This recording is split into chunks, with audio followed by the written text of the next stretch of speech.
In December 2007, during the busiest holiday shopping season in America, the final 103 CompUSA stores hung bright yellow "Everything Must Go" signs in their windows. Inside, employees in their signature red shirts were no longer selling technology. They were dismantling empty metal shelves. Just a few years earlier, this was an undisputed empire. CompUSA commanded 229 computer superstores across the country, generated $632 billion in peak revenue, and employed an army of nearly 20,000 workers. Now the massive aisles of boxed software and the crowded computer training rooms were being sold for scrap by a liquidation firm. The physical cathedral of American technology was closing its doors. It was a brutal paradox. CompUSA was the retail giant that taught a generation of Americans how to embrace the digital future. Yet it was ultimately erased by the very internet it had helped people access. But the real story of CompUSA is not only the story of a bankrupt retailer, it is the story of how America learned to buy the future in a physical box, and what happened when the future no longer needed a store. Every week, we tell the stories of American devices, platforms, software, stores, and screens that once taught the country what the future felt like and what happened when the market moved on. Subscribe if that history matters to you. The story of CompUSA begins not with nostalgia, but with a specific place, in Dallas, Texas, in 1984. To understand how a retail empire collapses, you first have to understand the specific American anxiety it was built to solve. In 1984, the personal computer, a computer designed for one person to use directly, usually at a desk or in a home, was still a terrifying investment for the average American family. If you wanted to buy a machine for your home office or your living room, the process was rarely comfortable. You generally had two options, and neither of them felt accessible to a normal consumer. The first option was the mail order catalog. You could read through thick, text-heavy magazines, select a beige machine based purely on a list of technical specifications, call a 1-800 number, and wait weeks for a heavy cardboard box to arrive on your porch. The second option was the boutique computer shop. These were small, often heavily carpeted stores like Computerland, where machines were treated like luxury vehicles. Salesmen in suits hovered over glass counters, speaking a language of megabytes and clock speeds that alienated the average buyer. The computers were kept behind desks or locked in display cases. You could not simply touch the future. You had to ask permission to see it.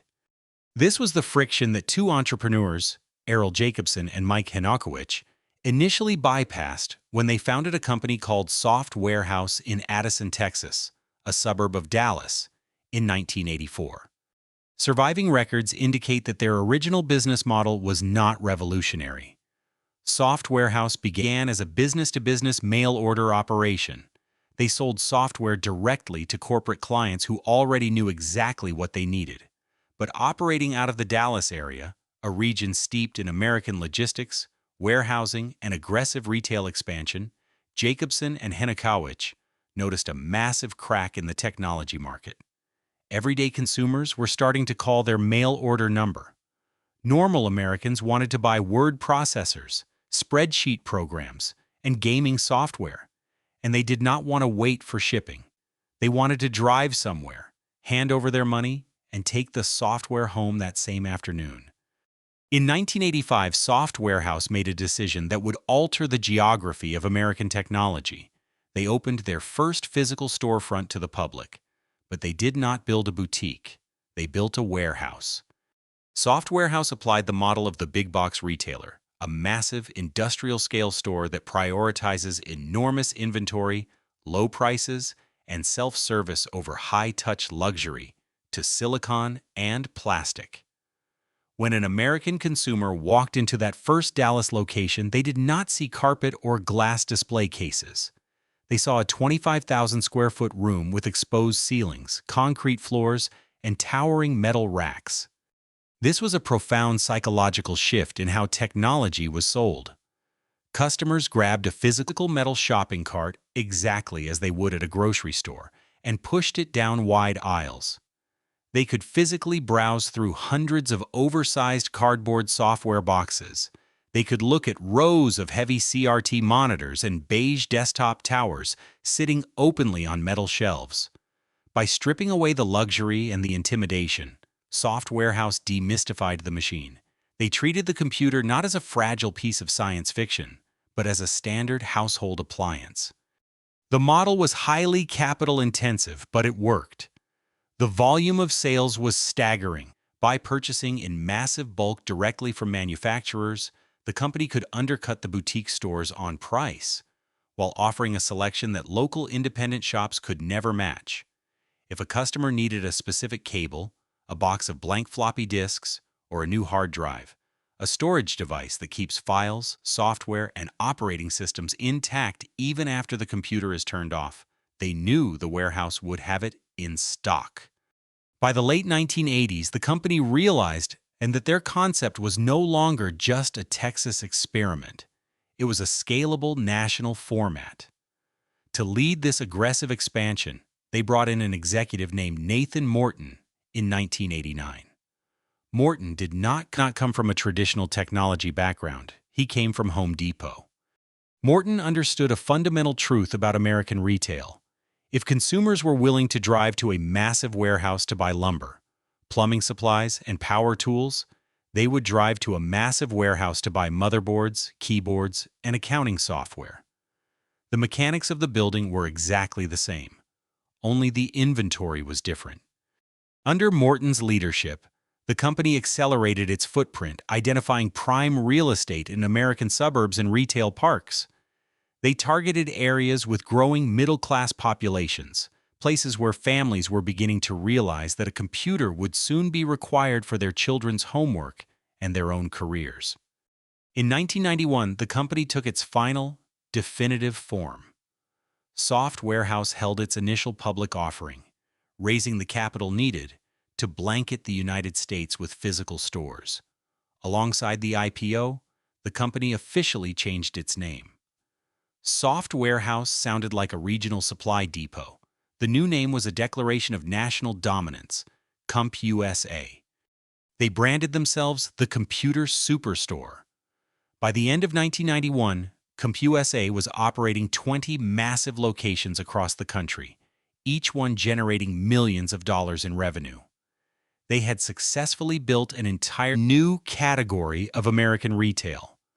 For the American consumer of the early 1990s, the CompUSA store became a vital physical bridge to the digital world. Buying a computer was still a massive financial commitment. A standard desktop could easily cost over $2,000, a significant percentage of a family's annual income. People needed an insurance policy. They needed to know that if the machine failed to turn on, or if the software refused to install, there was a physical building they could drive back to. They needed a receipt from a trusted, brightly lit national chain. CompUSA had successfully captured the American tech shopper by giving them a destination. They owned the physical shelf space where the future was displayed. But building and maintaining massive, fully staffed warehouses in premium retail locations was incredibly expensive.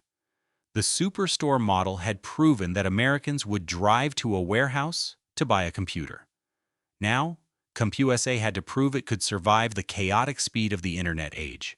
By 1993, the aggressive expansion of the Superstore model had pushed CompUSA into a severe financial crisis. Building and staffing massive warehouses across the American suburbs was wildly expensive, and selling technology was not like selling lumber. A pallet of wood holds its value for years. A pallet of desktop computers loses its value the moment a faster processor is announced. The company was bleeding cash, struggling to manage inventory, and facing the reality that sheer size was not enough to guarantee survival. To save the company, the board brought in a new CEO named Jim Halpin. Halpin understood that CompUSA could not just be a passive warehouse where boxes sat on shelves.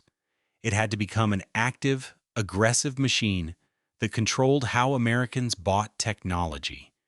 Halpin's first major breakthrough was changing the economics of the physical computer. At the time, CompUSA was losing ground to companies like Dell, which sold computers directly to consumers over the phone and through the mail. Dell used a system called build-to-order, a manufacturing approach where a computer is assembled only after a customer chooses the exact processor, memory, and hard drive they want. This meant Dell did not have millions of dollars tied up in unsold, outdated computers sitting in a warehouse. Halpin realized CompUSA could offer the exact same efficiency, but with the added psychological comfort of a physical store. He weaponized an in-house brand called CompUDyne. When an American family walked into a CompUSA in the mid-1990s, they did not have to buy a pre-packaged box if they did not want to. They could walk up to a specialized counter and speak to a technician. They could select their components from a list. Then, the computer would be assembled locally, often right in the back room of the store, and be ready for pickup in a few days. The customer got the customization and price of a mail-order Dell, but they also got a physical handshake, a local receipt, and a brightly lit building they could return to if the machine failed to boot. This physical trust was the ultimate moat CompUSA built around its business. The company did not just sell plastic and silicon. They sold peace of mind to a generation of Americans who were deeply intimidated by the digital revolution. This trust was carried by the company's floor staff, universally recognizable by their uniform, the bright red polo shirt. The red shirts were not standard retail cashiers.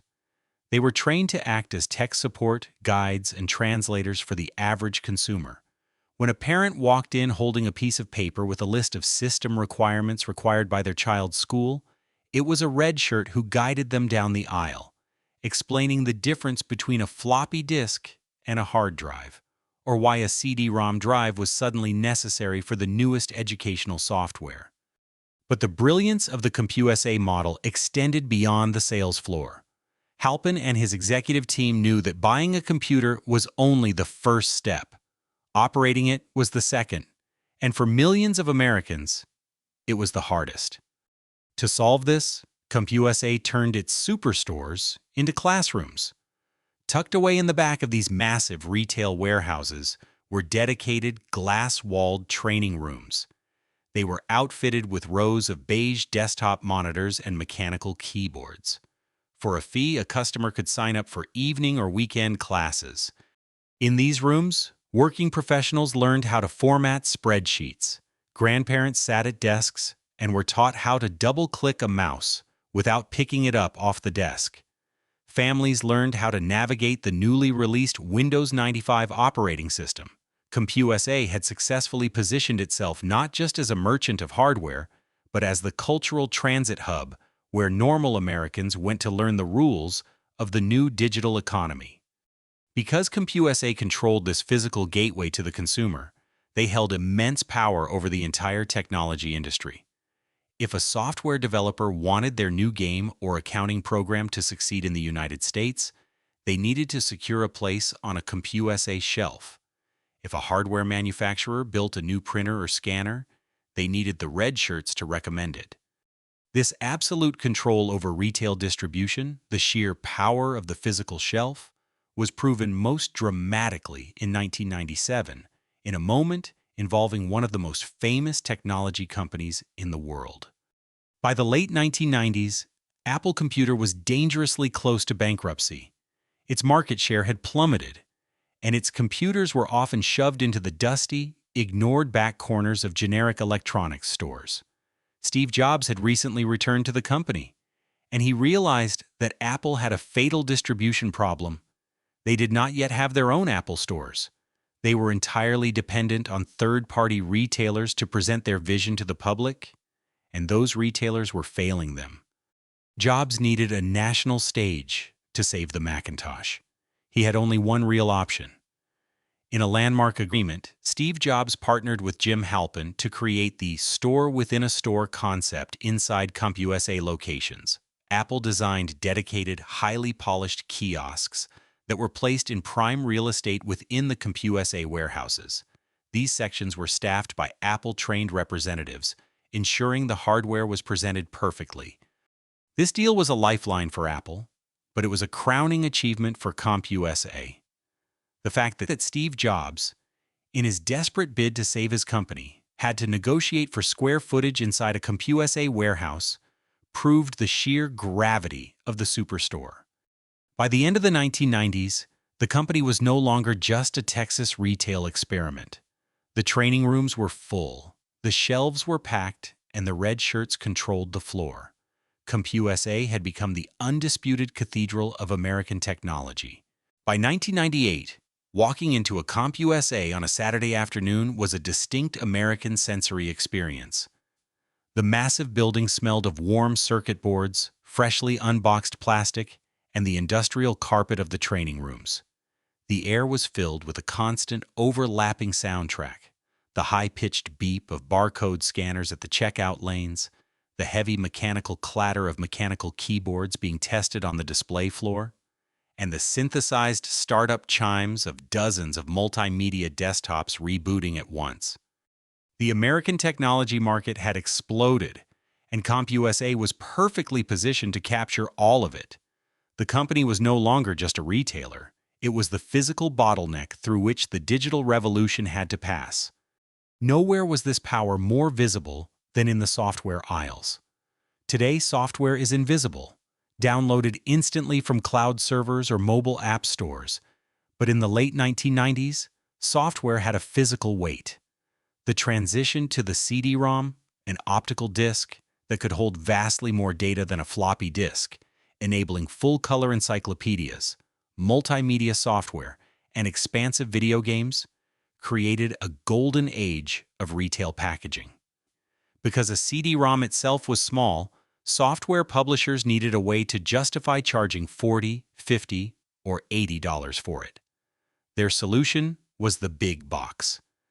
Whole sections of the CompUSA warehouse were dedicated to these oversized, heavy cardboard boxes.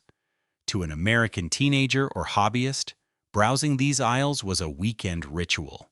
You could pick up a massive box for a game like Doom, Myst, or Microsoft Flight Simulator, flip it over, and carefully read the system requirements on the back to see if your home desktop had the necessary memory and processor speed to run it. In an American house where the family computer once sat in a shared room, the right hardware purchased from these shelves did not merely run software. It decided who could go online, who could talk after school, who could make a mix CD, who could work from home, and who felt that the future had finally arrived. CompUSA owned that decision. They dictated what Americans bought because they dictated what was available to see. If a software publisher could not secure shelf space in a CompUSA in Chicago, Atlanta, or Los Angeles, their product effectively did not exist in the mainstream American market. The company charged manufacturers exorbitant placement fees just to feature their boxes on premium end caps, the highly visible display shelves at the end of an aisle. This physical dominance extended to the internet itself. In the late 1990s, America did not just connect to the web, it installed it. At the checkout counters of every CompUSA, sitting in crowded plastic display bins, were endless stacks of AOL CD-ROMs. These disks offered 50 or 100 or 500 free hours of dial-up internet access. CompUSA was the physical distribution engine that helped America Online carpet bomb the country, turning the screech of a 56K modem into the sound of the American household connecting to the world. At its absolute peak, the financial metrics were staggering. By 1999, CompUSA was generating $632 billion in annual revenue. They operated 229 massive superstores across the United States. They were reportedly moving $1,388 worth of merchandise per square foot of retail space, an astronomical figure for a big box store.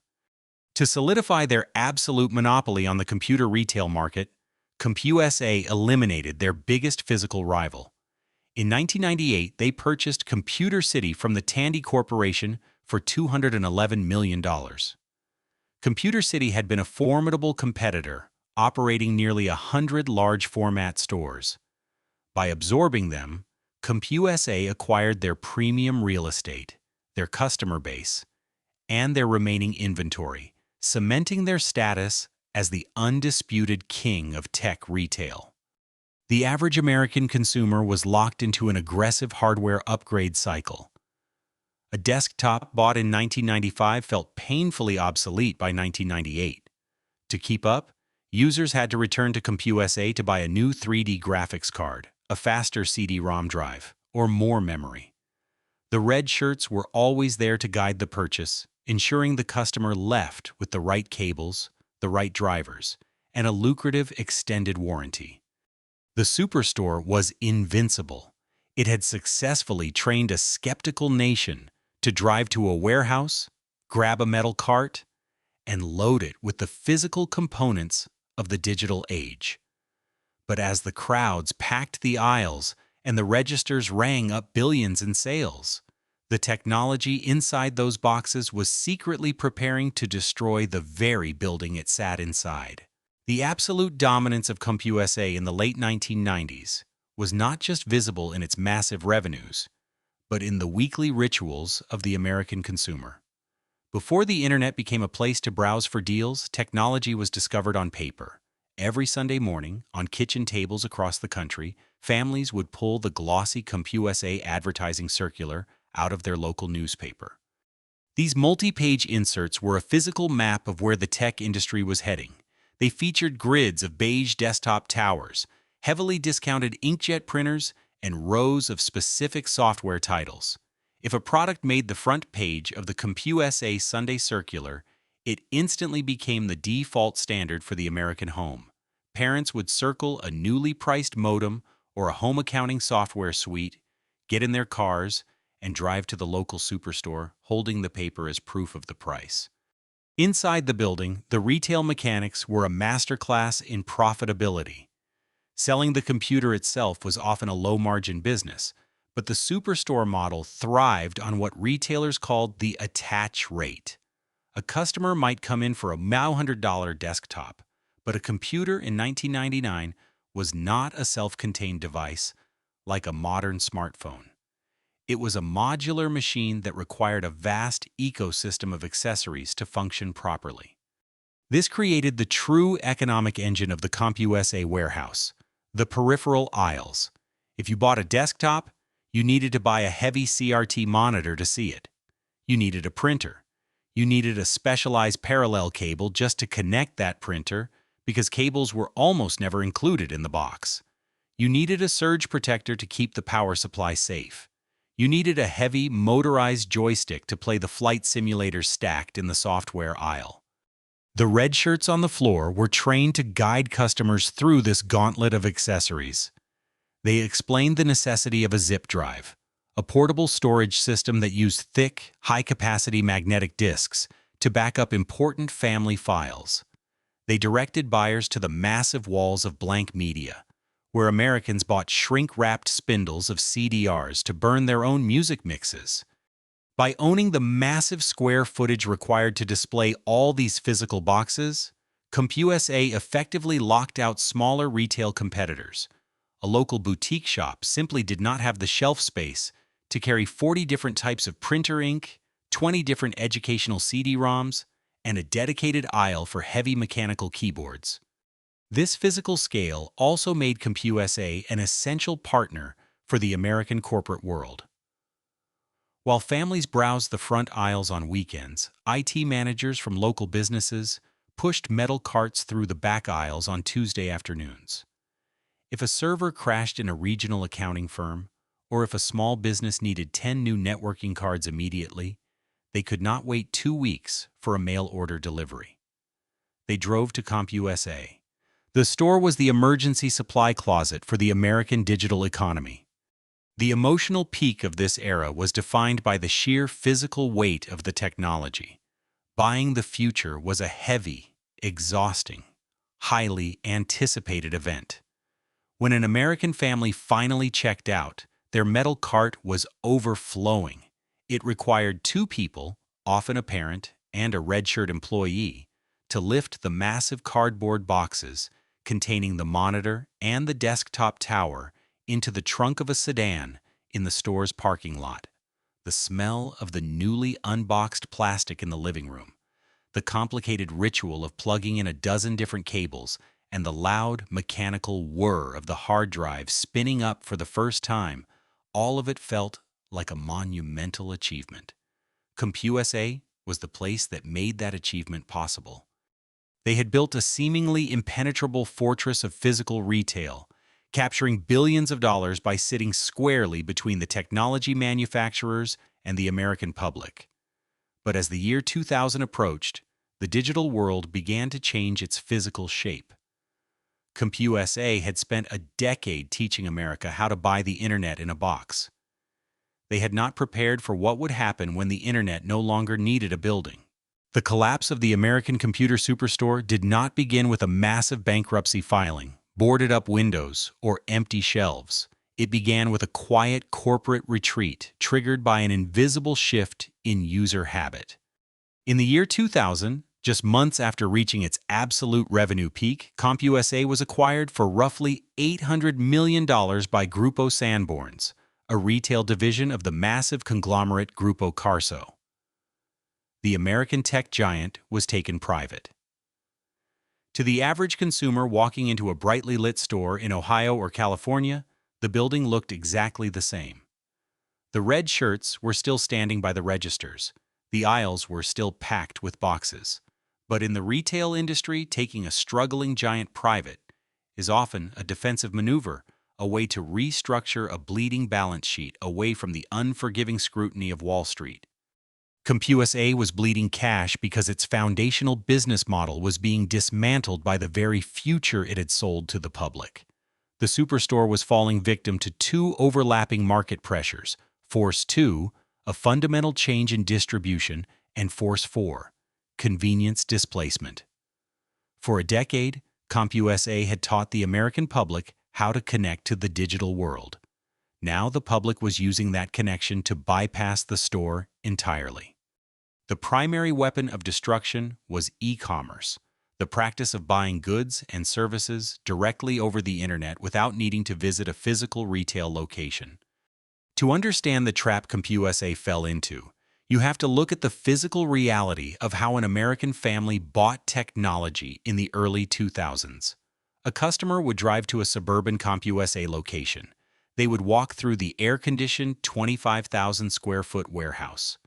They would speak to a red-shirt employee for an hour, asking questions about processor speeds, memory requirements, and graphics cards. They would physically test a keyboard and look at the brightness of a display monitor. But when the conversation was over, they did not push a metal cart to the checkout lane. Instead, they thanked the employee, walked out to the parking lot, and drove home. Sitting at their family desk, the customer would boot up their computer, open a web browser, and navigate to Dell.com or an early version of Amazon. They would configure the exact same machine they had just tested in the store, and they would buy it directly from the manufacturer. By doing this, the American tech buyer avoided the retail markup and, in many states, entirely bypassed local sales tax. This behavior created a fatal economic paradox for the big box retailer. CompUSA was paying for the premium mall-adjacent real estate. They were paying the electricity bill to keep the lights on and the demo computers running. They were paying the hourly wages of the red shirt employees to educate the consumer. But the internet was capturing the actual transaction. The cathedral of American technology had been unknowingly downgraded into the world's most expensive free showroom. The math of the physical computer store no longer made sense. A company like Dell operated massive centralized shipping warehouses in Texas. When a new, faster processor was released, Dell simply updated its website and started putting the new chips into outgoing orders. CompUSA, however, was trapped by the physical limitations of time and space. If a manufacturer released a new generation of hardware, CompUSA had millions of dollars of suddenly obsolete technology sitting on metal shelves across 229 different American locations. Technology ages faster than produce, and a big box store with a massive depreciating inventory is a logistical nightmare. At the same time, the lucrative peripheral market, the economic engine that actually kept the Superstore profitable, began to evaporate. Enthusiasts and gamers who used to buy their hard drives, cables, and graphics cards at CompUSA discovered online retailers like Newegg and Tiger Direct. These websites offered a staggering catalog of components at rock-bottom prices shipped directly to a user's doorstep. Even the software aisles, the towering rows of oversized cardboard boxes that defined the glory days of the Superstore, were slowly emptying out. The adoption of broadband internet, a high-speed, always-on digital connection that replaced the slow, screeching dial-up modems of the 1990s, fundamentally changed the physical weight of software. A user no longer needed to drive to a store to buy an antivirus program or an accounting suite on a CD-ROM. They could simply click a button on a website, enter a credit card number, and download the software directly to their hard drive in minutes. The physical box became unnecessary. The retail shelf became irrelevant. The massive square footage that had once been CompUSA's greatest competitive advantage had transformed into a crushing financial liability. The company was maintaining a physical infrastructure for a market that was rapidly moving to the cloud. The stores were still open, and the red shirts were still wearing their uniforms. But the digital ecosystem around them had already decided that the physical computer store was a legacy system. Under the private ownership of Grupo Sanborns, the company desperately tried to pivot to survive the internet. If e-commerce was going to steal the computer hardware and software market, CompUSA decided it would sell everything else. They began filling their massive retail floors with flat-screen televisions, digital cameras, and MP3 players. They tried to transform from a specialized computer haven into a general consumer electronics retailer. But they were stepping onto a battlefield they could not control. The American big box electronics market was already ruthlessly dominated by Best Buy and Circuit City. CompUSA did not have the established supply chain to undercut those giants on price, and their brand was too deeply tied to the beige box PC era. When an American family wanted a new plasma TV for the living room or a digital camera for a vacation, they did not think to drive to the computer superstore. Furthermore, the computer itself was changing shape. In the mid-2000s, the American tech market began a massive migration from the desktop tower to the laptop. A laptop, a portable, self-contained computer with a built-in screen, keyboard, and trackpad, was fundamentally hostile to the CompUSA business model. Laptops were not modular. An American consumer buying a laptop did not need to walk down the peripheral aisle to buy a heavy CRT monitor. They did not need a separate mechanical keyboard. They did not need a red shirt technician in the back room to install a new graphics card or a larger hard drive, because laptops were sealed systems. The highly profitable attach rate, the ecosystem of cables, accessories, and upgrades that kept the warehouse profitable, evaporated almost overnight. The first undeniable public crack in the empire appeared in 2006. With revenues collapsing and overhead costs remaining brutally high, CompUSA quietly announced the closure of 15 low-performing stores. Shortly after, management abruptly suspended the customer rewards program. In the retail industry, suspending a loyalty program is rarely a strategic pivot. It is a flashing red light signaling severe cash flow desperation. By early 2007, that initial crack shattered the entire foundation. The company shuttered another 126 locations across the country, firing over half of its remaining workforce in a single, devastating sweep. The 25,000 square foot buildings that Nathan Morton had designed to conquer the American suburbs became ghost towns. The glass-walled training rooms, once filled with grandparents learning how to double-click and professionals learning spreadsheet software, went dark. The towering aisles of big-box software were reduced to a few sad shelves of discounted antivirus CDs and aging PC games. The red shirts, once the respected gatekeepers of the digital future, Once Churichur spent their final shifts organizing clearance bins and fielding complaints from customers holding worthless extended warranties. In late 2007, the math finally broke. Grupo Sanborn surrendered.